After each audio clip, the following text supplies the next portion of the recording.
The Moche were one of the great civilizations of the northern coast of ancient Peru. Today, archaeologists generally place them between about 100 and 850 AD, although the precise chronology has been refined in recent years through radiocarbon dating and Bayesian models. They did not live in a lush and easy environment, but in an arid coastal strip, where life depended on seasonal rivers descending from the Andes and on highly advanced irrigation systems. This ability to transform the desert into agricultural land was one of the foundations of their political and economic development. For a long time, the Moche were described as a single empire, but today, the view is more cautious.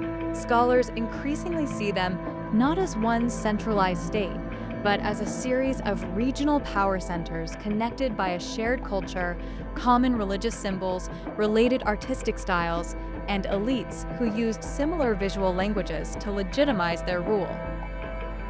In other words, there was a strong Moche world, but not necessarily a single compact kingdom that was the same in every valley. This is one of the most important conclusions of modern research. Their origins are still partly debated. The Moche did not appear out of nowhere. They emerged within a long cultural tradition on Peru's northern coast, inheriting agricultural, architectural, and symbolic knowledge from earlier societies. Some scholars link their formation to the growth of irrigation networks, population increase, and competition among local elites. Others emphasize continuity with earlier cultures of the northern coastal valleys. What we know with reasonable certainty is that in the first centuries of the Christian era, large monumental centers appeared, along with highly recognizable ceramic production and an increasingly spectacular political religion. The foundation of Moche society was irrigated agriculture: maize, beans, squash, chili peppers, and other crops grown in a difficult environment thanks to canals and hydraulic works. To this were added fishing, the exploitation of marine resources, limited animal husbandry, and intense exchange networks with other areas. Peru's northern coast offered access both to the sea and to the inland valleys, and this made considerable wealth possible. That wealth financed temples, adobe pyramids, highly sophisticated craftsmanship, and ruling classes specialized in military and ritual leadership. From an artistic point of view, the Moche are extraordinary. Their ceramics are one of the main sources for reconstructing their world. Stirrup spout vessels, narrative scenes, portrait faces rendered with astonishing realism, images of warriors, priests, captives, animals, supernatural beings, and ceremonies. Today, however, scholars are much more cautious than in the past. Moche art is no longer read as a simple photograph of reality, but as an ideological, ritual, and political language. However, many scenes once considered perhaps mythical were later confirmed by excavations, and this radically changed our understanding of the civilization.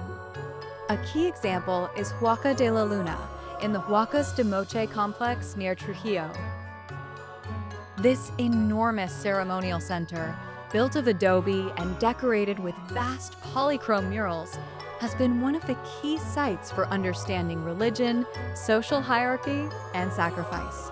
Archaeological investigations have shown that the temple was expanded in several phases over the centuries, and that its plazas were settings for public rituals.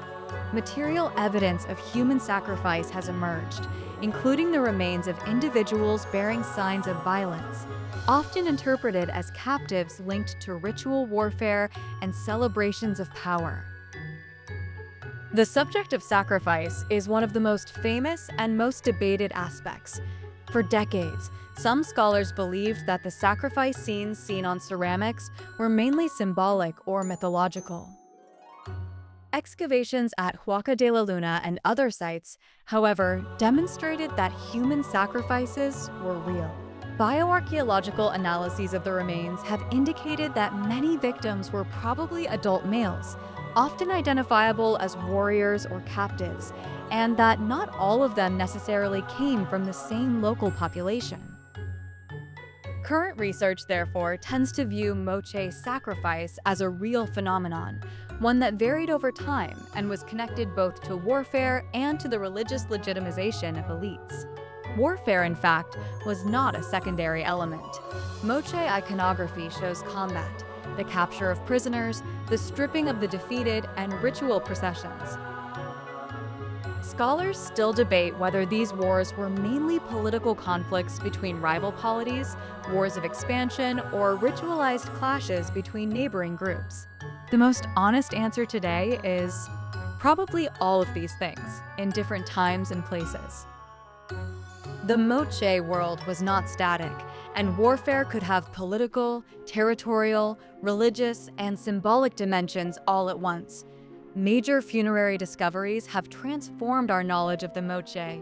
The most famous is that of the Lord of Sipan, discovered at Huaca Rajada in 1987 by archaeologist Walter Alva. This intact tomb is considered one of the most important archaeological discoveries in the Americas because it clearly revealed the wealth, social stratification, and symbolic power of the Moche elites. Grave goods of gold, silver, copper, shells, ornaments, and attendants sacrificed or buried alongside the main figure. Sipan showed in spectacular fashion that the figures seen in ceramics and iconography were not simple artistic inventions, but reflected real high-ranking roles. Another decisive discovery is the Lady of Sao, found in 2006 in the El Brucho complex. Her extremely rich burial, with preserved tattoos, insignia, and prestige objects, was enormously important because it showed concretely that even a woman could occupy a very high position in the Moche world. It did not automatically overturn everything we knew, but it forced scholars to reconsider overly rigid ideas about the male monopoly on politico-religious power. The Lady of Sao is now a fundamental piece of evidence for the social and symbolic complexity of this civilization. The history of research is also important. The Moche began to be recognized as a distinct culture between the late 19th and early 20th centuries, thanks to the work of Max Uli, while Raphael Larco Hoyle was the decisive 20th century figure in the systematic study of the civilization. Larco proposed the famous ceramic division into 5 phases, a scheme created in 1946 that had enormous influence, and that, although corrected and debated today in light of absolute dating, remains fundamental in the history of research. Recent investigations have shown that reality was more complex than the old linear scheme. But without Larco, modern Moche studies would be unthinkable. As for religion, archaeologists reconstruct a universe populated by supernatural beings, priests, warrior priests, ancestors, and rituals linked to blood, fertility, the sea, the mountains, and power. One figure often mentioned is the one modern scholars call Ai Apak, but even here caution is necessary. The name and interpretation depend in part on the modern history of scholarship. In general, Moche religion appears to have been strongly tied to the public staging of power, the ritual transformation of bodies, the capture of enemies, and the circulation of sacred fluids such as blood. Their decline was probably not caused by a single event.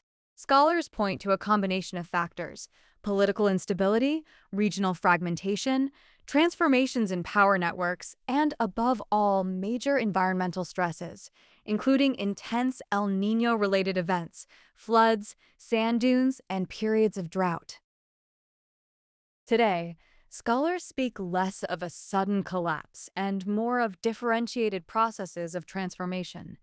Some areas entered crisis earlier, others changed political structure, and still others continued to be occupied and reworked by later cultures. In summary, what we know today about the Moche is far richer than what was known only a few decades ago. We know that they were masters of irrigation, adobe architecture, metallurgy, and narrative ceramics. We know that war and sacrifice were real components of their ritual and political system. We know that power was staged with enormous theatricality. We know that extremely powerful elites existed, as Sapan shows. We know that even women of very high rank could play a central role, as the Lady of Sao suggests, and we know that the Moche world was probably a constellation of regional societies more complex than previously believed. Yet open questions remain. How politically unified they really were, how much practices varied from valley to valley, and how much climate change mattered compared with internal conflicts. And that is precisely what makes the Moche one of the most fascinating civilizations of ancient Peru.